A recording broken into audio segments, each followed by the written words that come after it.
How to use WiseAlpha review.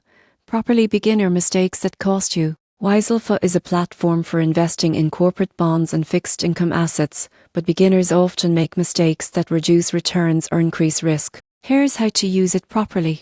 The first mistake is investing without understanding risk. Most people get this wrong by focusing solely on yield. Always read bond ratings, maturity dates, and issuer details to understand the risk profile. Second mistake, ignoring diversification. You won't believe how many investors put all their money into one bond. Spread investments across sectors and issuers to protect against defaults. Third mistake, not considering liquidity. The surprising truth is some bonds may be harder to sell quickly. Beginners often overlook liquidity constraints, which can be costly in emergencies. Fourth mistake, neglecting fees. WiseAlpha charges management and platform fees that impact returns. Always check the fee structure to understand how it affects your overall yield. Finally, failing to monitor investments is common. Track bond performance, market changes, and interest rates to adjust your portfolio wisely. By understanding risk, diversifying holdings, considering liquidity, monitoring fees, and tracking investments, you can use WiseAlpha effectively.